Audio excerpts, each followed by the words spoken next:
Let's mic देश का मिजाज ईस्ट।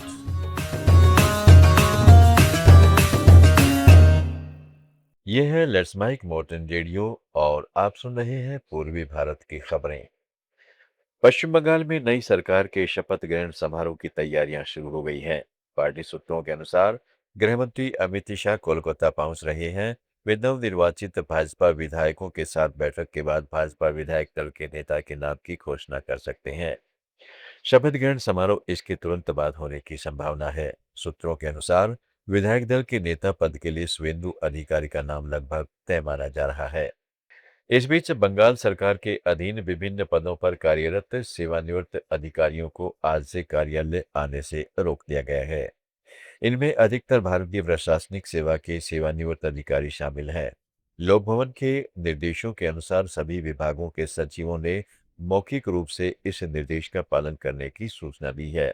यह आदेश नई सरकार के गठन तक लागू रहेगा।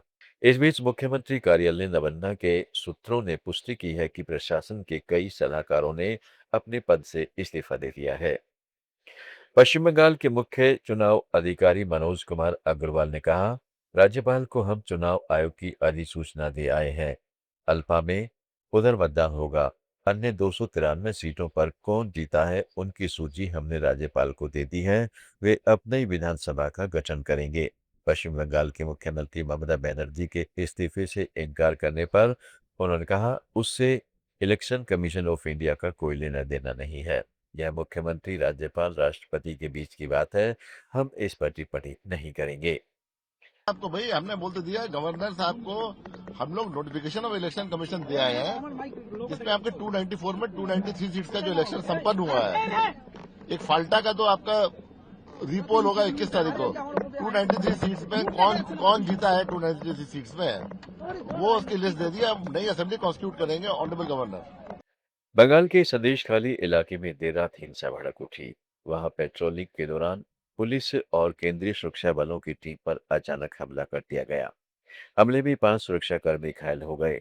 घटना नाजत थाना क्षेत्र के सरबेरिया अगरहाटी ग्राम पंचायत के बामनखेरी की बताई जा रही है, जहां पहले से ही राजनीतिक तनाव बना हुआ था। सूत्रों के अनुसार पुलिस टीम जब इलाके में गश्त के लिए पहुंची तभी वहां उपद्रवियों ने उन पर अचानक फायरिंग कर दी। पटना में राजद नेता मृत्युंजय तिवारी ने पश्चिम बंगाल की मुख्यमंत्री ममता बनर्जी का पक्ष लेते हुए कहा है कि ममता दीदी गुस्से में है।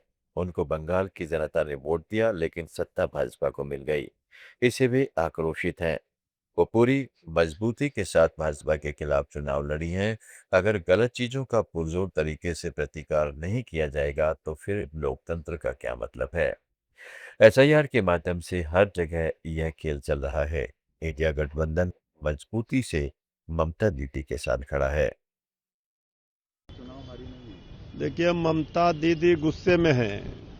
ममता दीदी को बंगाल की जनता ने वोट दिया और सत्ता बीजेपी को मिल गया, तो इससे ममता दीदी आक्रोशित हैं। और ममता दीदी सबको पता है कि पूरी मजबूती के साथ बीजेपी के खिलाफ चुनाव लड़ी हैं। बिहार के नए मुख्यमंत्री सम्राट चौधरी अपने लक्की बंगले को खाली नहीं करेंगे। अब यह बंगला सीएम आवास का ही हिस्सा होगा। इसके साथ ही पटना स्थित मुख्यमंत्री आवास वन अणे मार्ग का नया नाम लोक सेवक आवास कर दिया गया। दिलचस्प बात यह है कि सम्राट चौधरी ने अपने वर्तमान बंगले 5 देश रत्न मार्ग को अपने पास ही रख लिया।